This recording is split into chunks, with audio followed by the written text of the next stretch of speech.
Mais uma vez, boa tarde, né? Mais um momento de estudo, de aprendizado e muito mais, né? Buscar aproveitar. Vamos nós aos nossos avisos. Estamos aceitando, né, doações de gêneros alimentícios não perecíveis e itens de enxoval de bebê para manutenção dos projetos do NEPOM. Temos também o nosso artesanato, a nossa livraria, né, está aí para todos nós. E estamos também com inscrições abertas para o curso de acolhimento, ou seja, é um curso inicial, né, da doutrina espírita, de onde eu vim, para onde eu vou, né, o que estamos fazendo aqui. Então, esse é o momento, estamos aí com as inscrições abertas. E temos também o atendimento fraterno, né, para aquele momento que vocês desejam conversar, desabafar um pouquinho, temos aí esse momento, né? E agora vamos nós fazermos... Quer sentar um pouquinho, gente?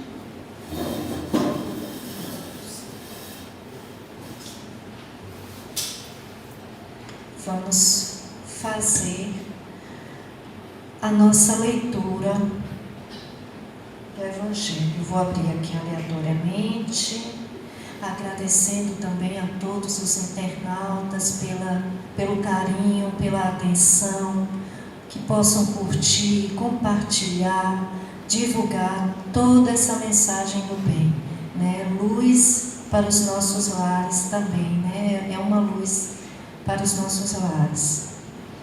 Vamos lá. O Evangelho segundo o Espiritismo, abri aqui no capítulo 13. Não saiba a vossa mão esquerda o que dê a vossa mão direita.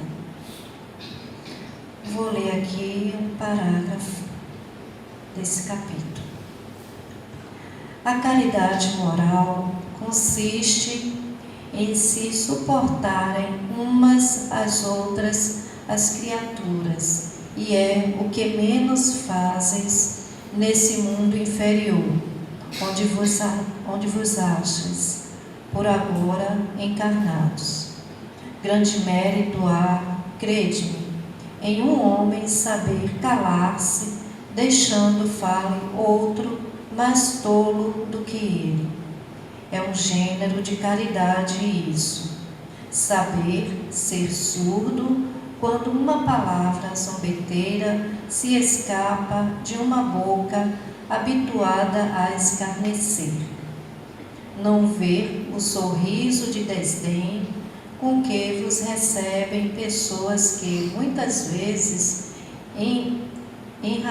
erradamente, se supõem acima de vós, quando na vida espírita, a única real, estão, não raro, muito abaixo. Constitui merecimento, não do ponto de vista da humildade, mas do da caridade, porquanto não dá atenção ao mal proceder de outrem, é caridade moral. Vamos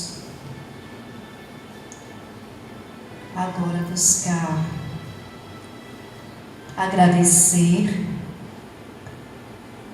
por esse momento, aprendizado, estudo, caridade para conosco e para com todos ao nosso redor. Buscar conhecimento para salvar a nós mesmos, obter compreensão de nós mesmos, para que assim possamos aprender a estender a mão ao nosso próximo, a todos, encarnados, desencarnados, animais, plantas, pedindo, agradecendo sempre a Deus pela oportunidade desse aprendizado, por mais difícil que seja, mas é o nosso momento, e que possamos de todo o coração aproveitar. Só temos, ó Pai, a te agradecer por tudo, por todos ao nosso redor. Que a tua paz, Senhor, que a tua luz esteja sempre em nossos corações, em nossas vidas, hoje e sempre. Que assim seja. E hoje, a última palestra do mês de janeiro, dia 31, nós estamos com um tema geral, amai os vossos inimigos. E o subtema de hoje, 31, o duelo. É preciso que o princípio do bem e o horror ao mal morem no coração do homem. A gente vai compreender isso com a estudante, professora, essa aqui que vai passar para a gente, Iracema, que vai nos orientar dentro do possível, porque ela estudou aqui.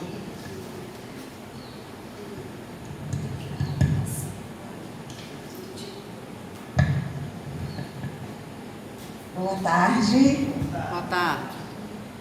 É sempre um prazer estar aqui de volta no NEPOM. Essa aqui foi uma das minhas primeiras casas. Então, estar no NEPOM é voltar aqueles momentos iniciais onde eu engateava na doutrina, que essa casa me acolheu e me orientou e me preparou para essa caminhada que a gente está fazendo até hoje, graças a Deus. Então, hoje a gente está com o tema Amai vossos inimigos, com o subtítulo do duelo, E como a nossa irmã nos trouxe, algo nos chama a atenção, nessa colocação, porque não basta proibir o mal e prescrever o bem. É preciso que o princípio do bem e o horror ao mal morem no coração do homem, Aí a gente lembra, não é não fazer o mal, não é só não fazer o mal, é saber se você faz o bem.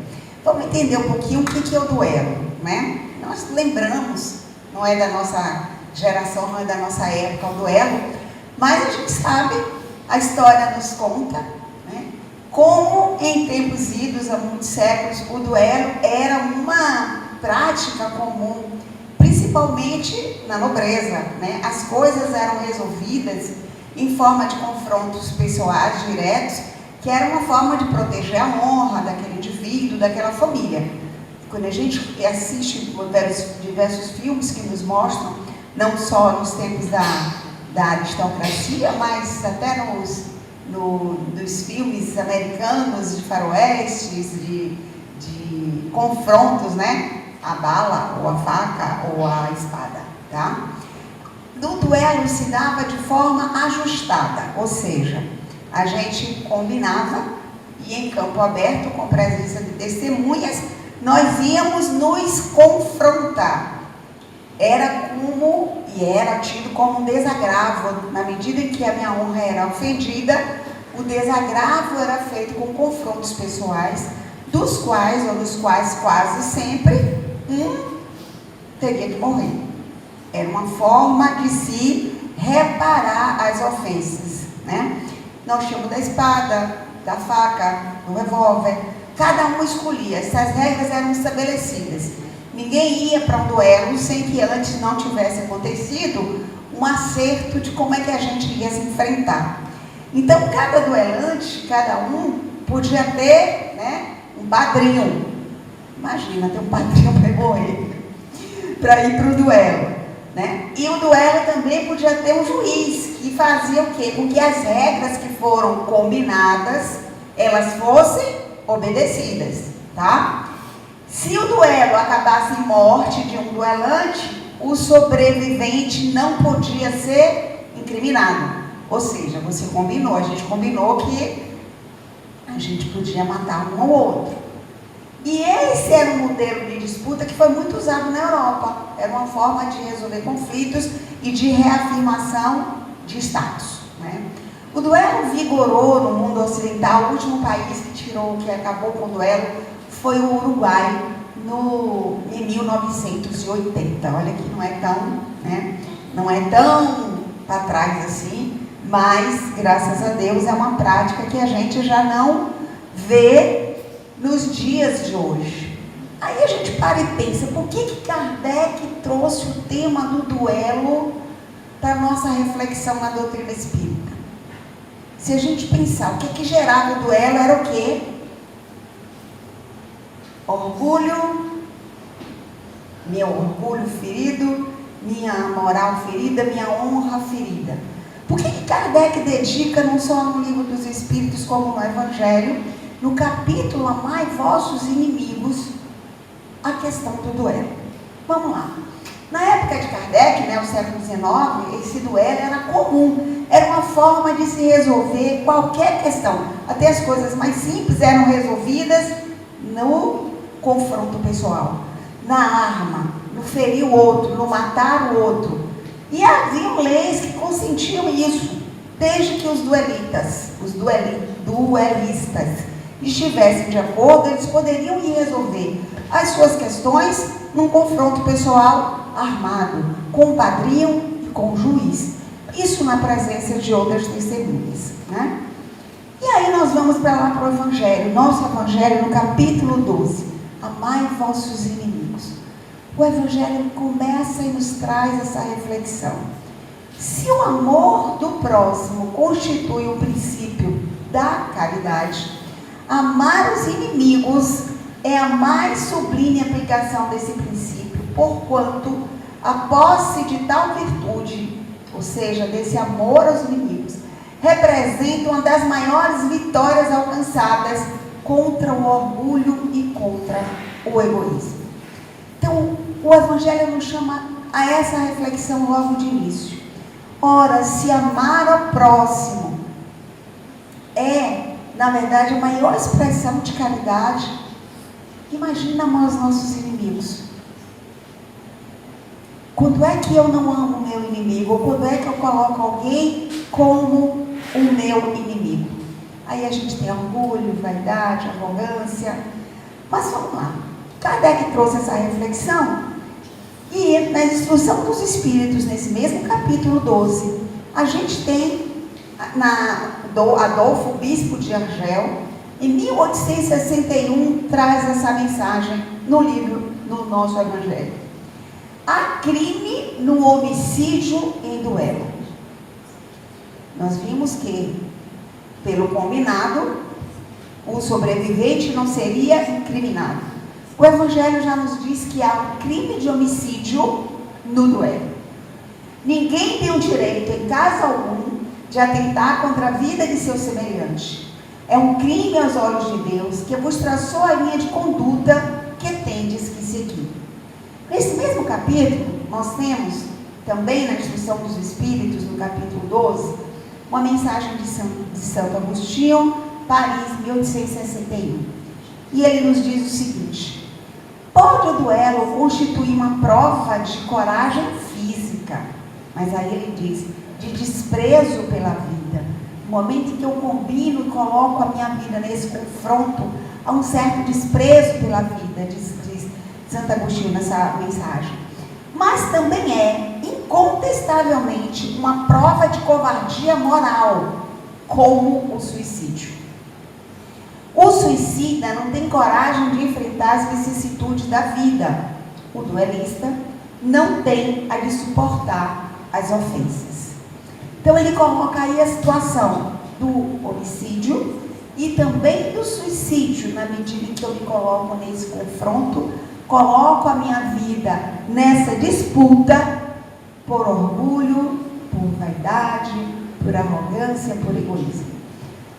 No Livro dos Espíritos, a gente encontra o duelo sendo tratado no capítulo da lei da destruição. Lá nas Leis Morais, no capítulo 6, Kardec pergunta: pode-se considerar o duelo como um caso de legítima defesa? A resposta da espiritualidade é não. É um assassínio e um costume absurdo, digno dos bárbaros. Com uma civilização mais adiantada e mais moralizada, o homem compreenderá que o duelo é tão ridículo quanto os combates de antigamente, que eram vistos como sendo o julgamento de Deus. A pergunta é um caso de legítima defesa quando eu me proponho a confrontar com alguém num confronto onde um dos dois certamente vai sucumbir, vai morrer? O que é a legítima defesa? A legítima defesa passa por uma visão, inclusive, de fraternidade. A lei, nosso código, a lei humana, nosso código penal, trata da legítima defesa, mas ela traz alguns requisitos para que um confronto onde um outro possa ser atingido de forma lesiva, que pode ser fatal ou não, para se considerar uma legítima defesa. A lei diz logo, primeiro, que na legítima defesa, essa agressão que você sofre deve ser injusta. Quando eu me confronto com alguém num duelo previamente acertado, com armas combinadas com o padrão, com o juiz, há uma injustiça nessa agressão? A lei diz que a legítima defesa, eu preciso estar sofrendo uma agressão injusta e eu uso dos meios necessários para fazer cessar a conduta do outro. Se eu vou agir com a mesma gana do outro para querer revidar, é diferente da legítima defesa. Legítima defesa é fazer cessar aquela agressão injusta que eu estou sofrendo. E, para tanto, a lei me autoriza a usar os meios necessários para conter a ação do outro. E não para, de forma vingativa ou no revide, fazer tanto quanto o outro está me fazendo. Nesse momento, eu saio da esfera de uma legítima defesa. Eu vou para um revide, eu vou para uma vingança, eu vou agir com a mesma força, com a mesma vontade de ferir como ele está me ferindo. Por isso, quando perguntar, o duelo é um caso de legítima defesa? Não, não é um caso de legítima defesa. É um assassino, é um assassinato. Porque é uma combinação de ferir o outro, de matar o outro. Uma combinação prévia, né? Não foi naquela hora que surgiu aquilo, foi uma coisa combinada e estabelecida regras. Por isso o Livro dos Espíritos traz essa questão. Mas Kardec prossegue perguntando, na 780, poder-se-á considerar o duelo como um assassínio por parte daquele que, conhecendo a sua própria fraqueza, tem quase certeza de que vai sucumbir? A espiritualidade responde de forma objetiva, assertiva, é um suicídio. Na medida em que eu sei que eu vou sucumbir naquele confronto, e eu aceito, eu combino, eu me coloco, isso é um suicídio. E aí a 758A, Kardec insiste e pergunta, e quando as probabilidades são iguais dos dois duelistas, é um homicídio ou um suicídio? Ele só diz um e outro.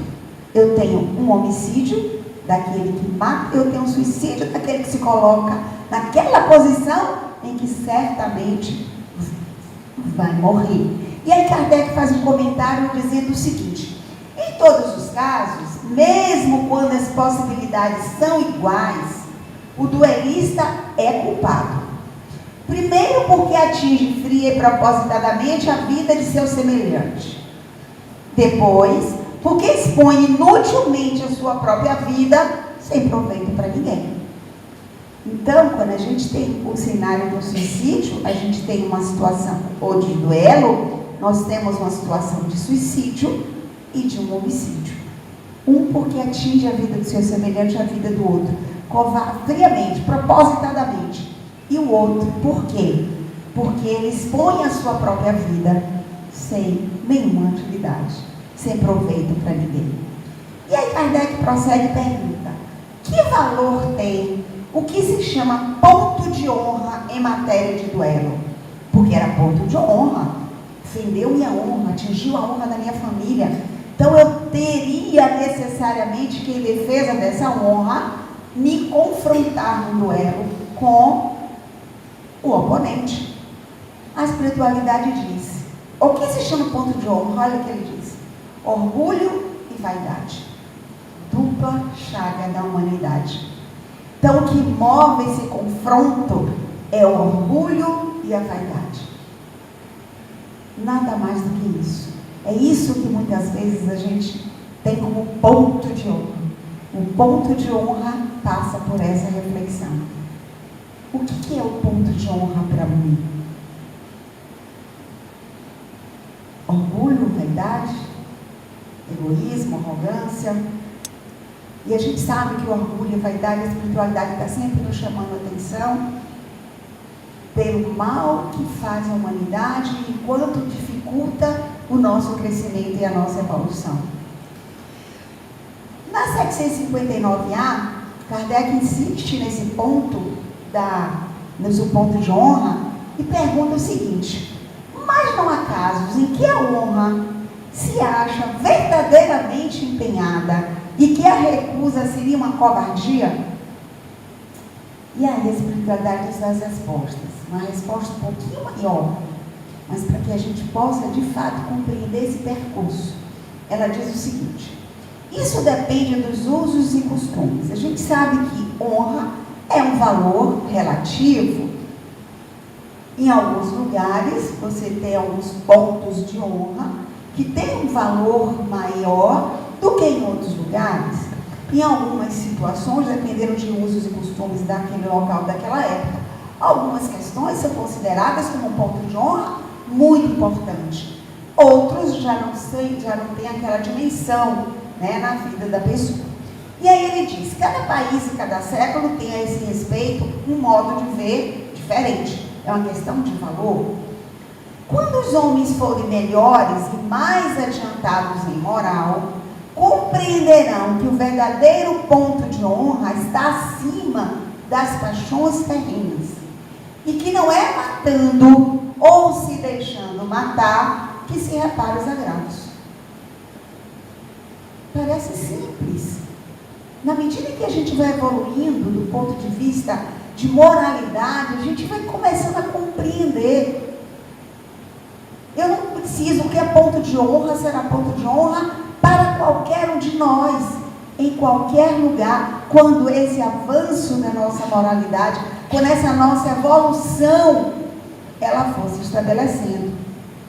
E no fim ele diz: as paixões terrenas que determinam em alguns lugares e alguns costumes o ponto de honra, elas serão superadas pela fraternidade, pelo respeito, pelo amor, pela consciência da nossa humanidade, da nossa irmandade. Dessa forma, a gente vai a Jesus. Não é matando ou se deixando matar que se repara agravos. O que Jesus nos disse? Eu, porém, vos digo que não resistais ao mal que vos queiram fazer. Que se alguém vos bater na face direita, lhe apresenteis também a outra. Como assim, Jesus?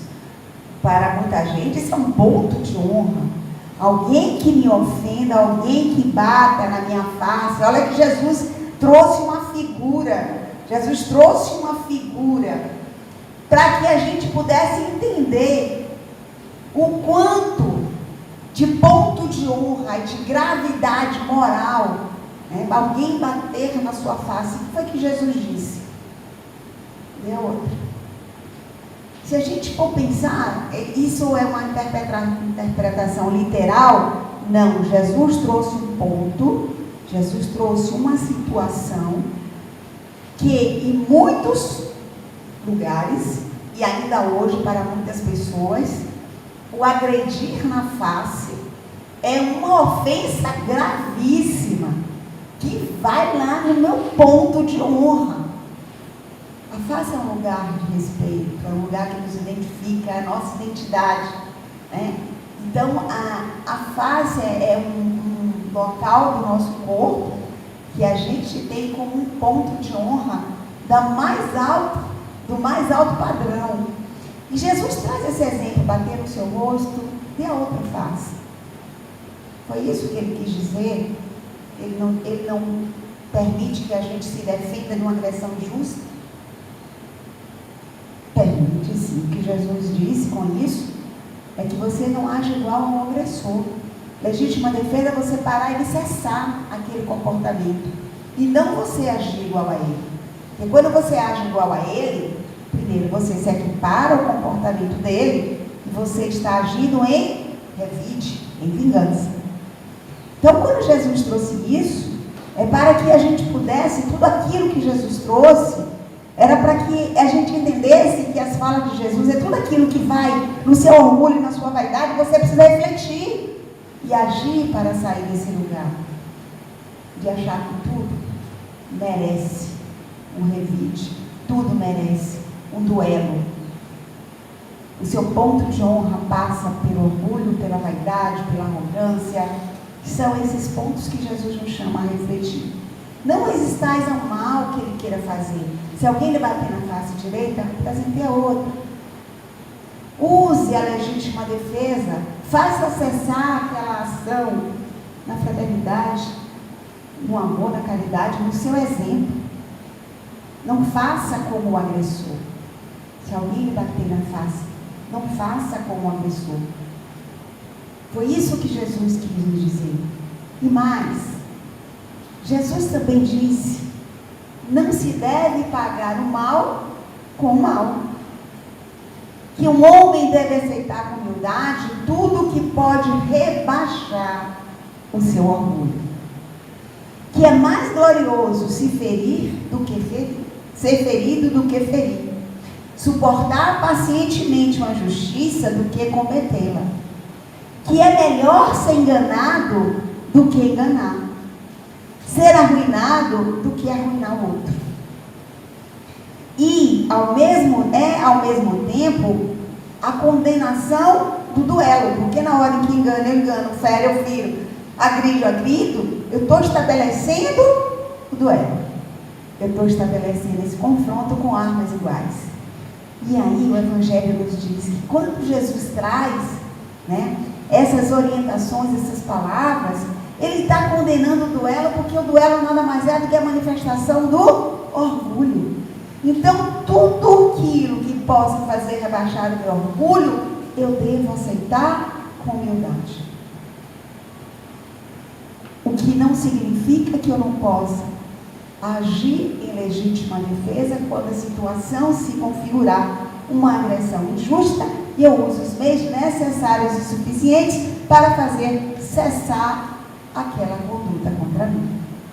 Foi isso, e é isso que o Evangelho nos traz. Mas aí uma outra reflexão. O duelo deixou de existir ou mudou de padrão? Mudou de padrão. Estamos saindo da força bruta para a força moral? Não. Mudamos antigos conceitos por novos comportamentos? Ou a gente ainda duela? Será que a gente já vive amai os vossos inimigos? Essa é a reflexão que o tema nos traz. Será que o duelo deixou de existir realmente? Vocês querem ver? Nos dias atuais, a gente tem várias formas de duelo. Brigas entre torcidas organizadas de futebol que resultam em morte de torcedores. O que é isso? O que é aquele confronto? Guerra entre nações por território e por poder. Luta de MMA. O que é uma luta de MMA? Eu escolho um esporte que para vencer eu tenho que botar o outro no chão, agredido, espancado, arrebentado. Eu combino antes aqui. Disputa de ego. Duelo de palavras. Será que o duelo deixou de existir ou o duelo mudou de padrão? E aí Emmanuel nos traz essa reflexão, nessa mensagem chamada Conflito, que está no livro Viajou.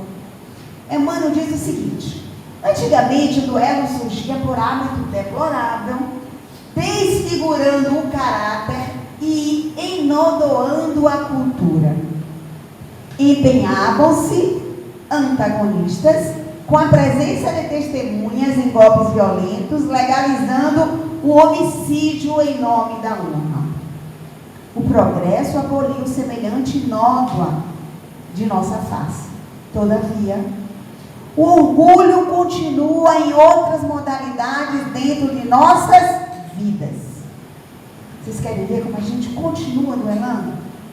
Aí Emmanuel prossegue nessa mesma mensagem e diz assim: não mais a característica fulminante dos apetrechos de matar ou ferir, mas o golpe em câmara lenta que o ódio e a incompreensão, a ignorância e a crueldade arremessam por onde passam, gerando perturbações e enfermidade. Continuamos duelando com esses novos equipamentos para ferir e para causar enfermidades e perturbações. Nessa mesma reflexão, Emmanuel nos traz em outra mensagem chamada Os Duelos, que está no livro Canais da Vida, pela psicografia de Chico Xavier. Emmanuel então nos traz diversas situações e nos convida a refletir. Emmanuel diz assim: muitas vezes arremessamos raios de perturbação e indisciplina, angústia e destruição para todos os ângulos da estrada em que nossa vida se movimenta. Fazemos isso às vezes? Fazemos. A gente sabe que o nosso livro ainda de moralidade nos coloca nessas posições. Diz Emmanuel: são os pensamentos desvairados do psiquismo deprimente. Não raro, arrojamos-nos contra o amigo que não nos compreende. Endereçamos-nos sem piedade para quantos nos desatendem ao egoísmo. Enviamos-nos aos parentes que não se afinam com as nossas maneiras e concepções. Quem não? Nessas reflexões que Emmanuel nos traz. Quem não? E ele prossegue nessa mesma mensagem dos duelos dizendo: projetamos sobre aqueles com quem não edificamos ainda os alicerces da simpatia. Os antipáticos, a gente não tem os antipáticos? Não gosta dessa pessoa? E aí a gente, aquilo que a gente chama de picuinha, é um duelo. E a gente estabelece isso, e Emmanuel diz mais: detonamos-nos contra as pessoas que não nos aceitam os padrões de vivência e trabalho. E a gente fica nesse processo. Prossegue Emmanuel, terminando essa mensagem, ele diz: e nessa provocação permanente, perante as inteligências desiguais que nos cercam, improvisamos e permutamos males e enfermidades, problemas e obstáculos que indubitavelmente se voltam depois contra nós. A gente estabelece esse confronto, esse conflito de ideias, de palavras, de comportamentos. Eu não aceito, eu não quero, eu não faço, eu não vou, e eu isso, eu aquilo, né? E a gente vive comprando, às vezes, briga. A gente ainda está assim, eu não levo desaforo para casa. Quem não? Comigo não. Aí não faz birra? Bate o pé e não sei o quê, tem que ser assim. Se quiser assim mesmo, se gostar de mim, gosta. Para que isso? Calma. Olha para Jesus. Isso não é duelar? E a gente não está se ferindo também com isso tudo? A gente fica na provocação. Eu não levo desaforo para casa. Se disser, ouve. Se fizer, eu faço. Se bater, eu bato. Orgulho, egoísmo, intolerância. Sabe por quê? Porque a gente cultiva impaciência e agressividade. A gente alimenta a rebeldia e intolerância. E aí a gente acha que está bonito. Se quiser me aceitar, tem que ser assim. Se não quiser assim, problema de cada um. Né? A gente tem esses negócios, esses orgulhos bestas, né? Se disser ouve, se fizer eu faço, se não sei o quê, se não sei o quê. Para quê? A gente está indo para onde com esse comportamento? E aí a gente faz, sabe o quê? A culpa é do outro. E apesar da gente cultivar isso tudo, a gente está sempre colocando que o outro, para fugir da responsabilidade e da reflexão sobre o meu próprio comportamento. E aí, Allan Kardec, em Obras Póstumas, falando sobre o egoísmo e o orgulho, ele diz o seguinte: a exaltação da personalidade leva o homem a considerar-se acima dos outros. Julgando-se com direitos superiores, melindra-se com o que quer que, a seu ver, constitua ofensa a seus direitos. A importância que por orgulho atribui à sua pessoa, naturalmente o torna egoísta. É por isso que a gente continua duelando, confrontando, enfrentando, acusando, apontando o dedo, tudo em nome do meu orgulho, da minha honra, o meu ponto de honra. E a reflexão, Kardec trouxe ela no Evangelho do Livro dos Espíritos para nos chamar para esse lugar. Orgulho, egoísmo, vaidade, que a gente já aprendeu o quanto isso é maléfico, o quanto isso tem atrasado o nosso progresso, o quanto isso tem atrasado o nosso crescimento, o quanto isso não tem deixado a humanidade, a civilização avançar. E a pergunta é: qual o limite da sua tolerância? Qual o seu ponto de honra? Qual é o limite da sua tolerância quando você acha que o seu ponto de honra foi alcançado? Aí naquele momento, pá, minha orgulho, minha vaidade tem que, se disser eu digo, se fizer eu faço, se bater eu bato. Né? E aí a gente quer dizer que isso é legítima defesa. Não é. Isso é revide, é vingança, é agressão, é falta de fraternidade. E aí Emmanuel, também, na psicografia de Chico, no livro Coragem, lá na mensagem, na hora da paciência, Emmanuel nos dá essa orientação. Qual é o limite da sua tolerância? E a pergunta, e a resposta a gente encontra na mensagem, na hora da paciência. Emmanuel diz assim: e não digas que a serenidade expressa fraqueza. Então ele já nos chama uma palavrinha aí bacana, ó, serenidade. Aí ele vem logo dizendo: não digas que a serenidade expressa fraqueza ante os cultores da violência, qual se não tivesse brio para a reação necessária. Então vamos entender. Não diga que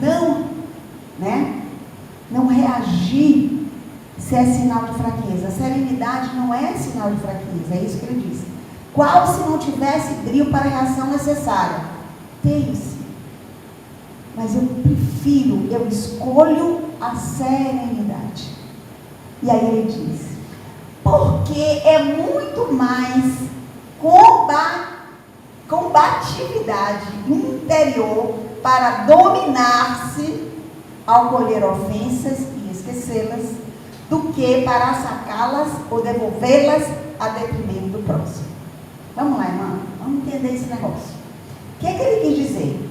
Que a serenidade nos faz muito mais forte para receber a ofensa e esquecer. Isso é muito maior do que a sua reação de devolver a agressão. Esse é o limite da tolerância. O não leva o desaforo para casa. É muito maior o seu empenho, é muito maior a sua condição moral, espiritual, de inteligência emocional, é muito maior a serenidade do que a sua reação agressiva diante de uma ofensa. É isso que ele quis dizer. A serenidade, ela não expressa fraqueza, ao contrário.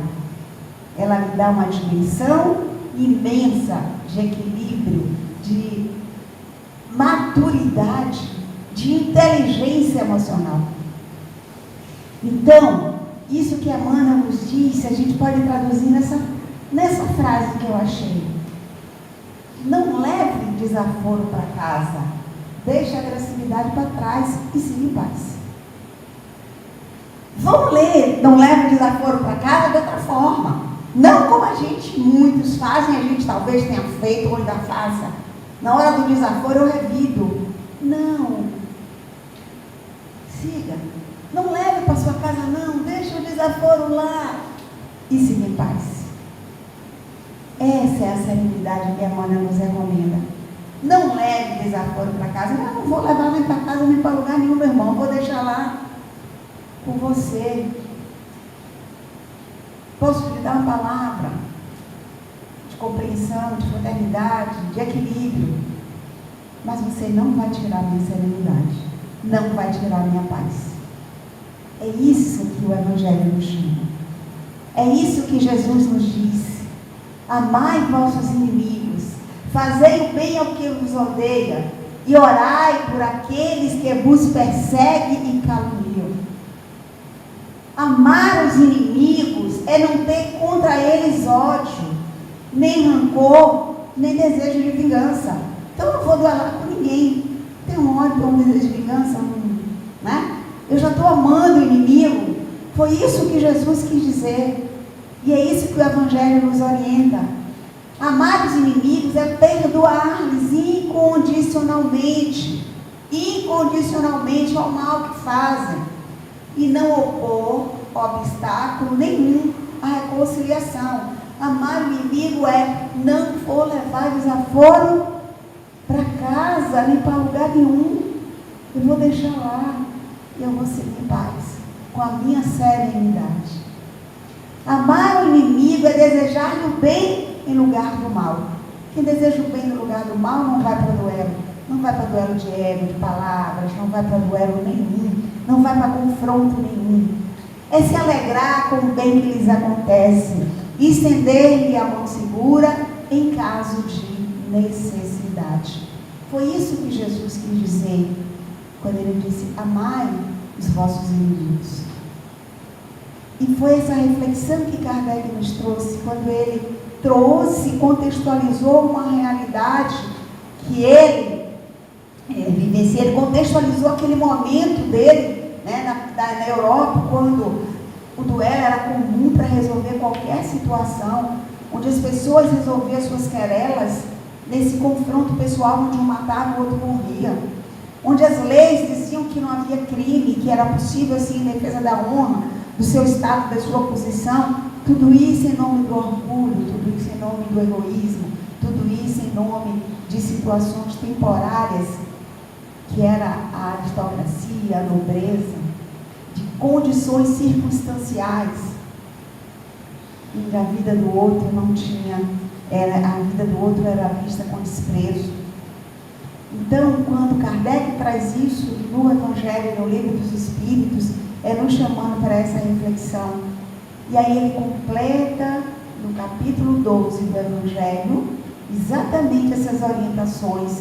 O que significa, de fato, amar os inimigos. E quando eu amo os inimigos, quando eu amo os amigos, e tenho em relação aos inimigos esses comportamentos, eu estou também demonstrando amor aos inimigos. E o duelo nunca terá lugar na nossa convivência.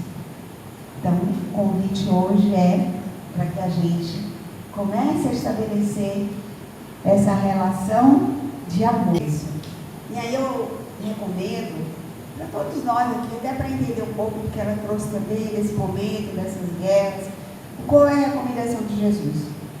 Amai os vossos inimigos. Não coloque o outro nessa condição de inimigo. E no Evangelho, no capítulo 12, ele tem alguns itens que merecem nossa leitura com cuidado. Retribuir o mal com o bem, os inimigos desencarnados, que é uma outra preocupação que a gente não pode desprezar. Se alguém vos bater na face direita, apresentar-lhe também a outra. E nas instruções dos Espíritos ele fala da vingança, fala do ódio e fala do duelo. Então, esse é um capítulo riquíssimo que a gente precisa ler com atenção. E lá no livro dos Espíritos, também no capítulo da Leis Morais, no capítulo da Lei da Destruição, também ele fala sobre as guerras.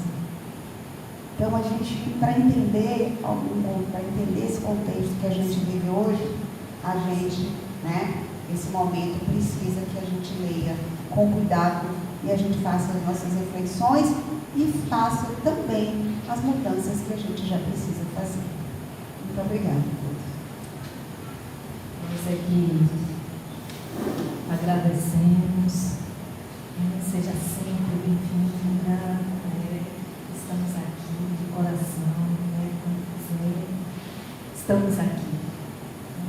E mais uma vez só lembrando os nossos avisos, que estamos aceitando as doações, temos aí sempre a nossa livraria, o artesanato, as inscrições para os estudos, de horário, vocês podem buscar maiores informações com os trabalhadores da casa e o atendimento fraterno, que estamos aqui também, sempre de coração aberto, buscando compreender, respeitar, e estamos aqui também aprendendo com todos, e os internautas também estamos aqui agradecendo. Quando quiser vir conhecer presencialmente, estamos aqui. E agora vamos ao nosso momento de oração, de agradecimento, aproveitando essa oportunidade para louvar, agradecer, pedir por todo esse momento que estamos passando. Momentos de estabilidades. Ora, estamos em paz, em tranquilidade. Ora, estamos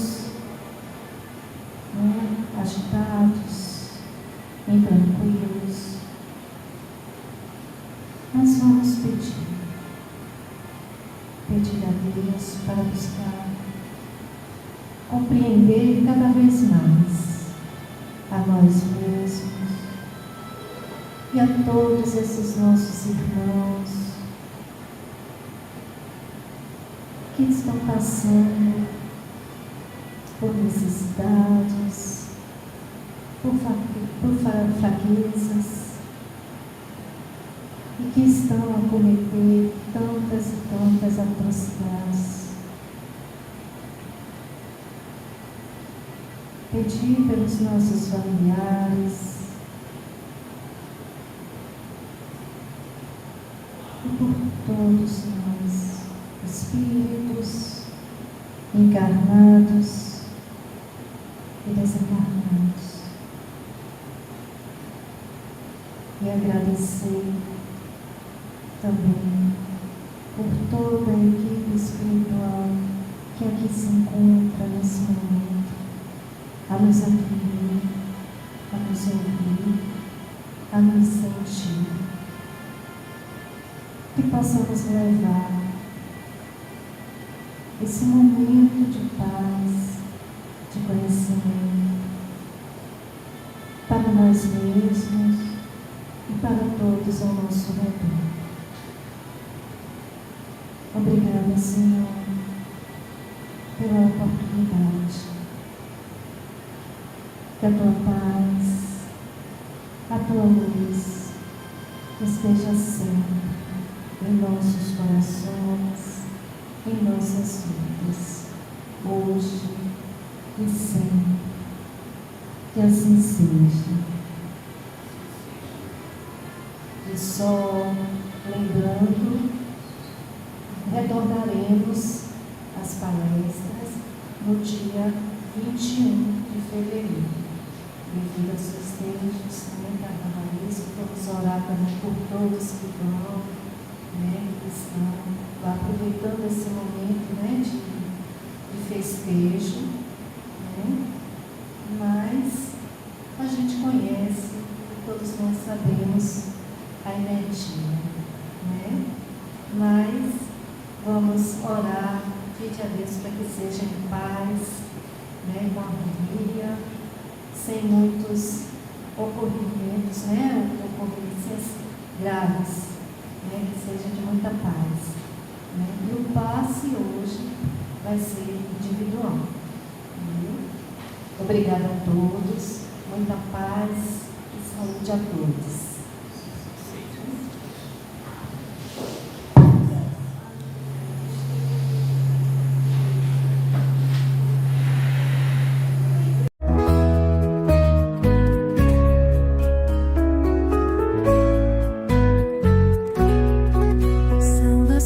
Simples, despretensiosas, que a alma descobre os encantos dos dias, no bailar dos astros, nas folhas já mortas, no ficar mais perto das almas queridas.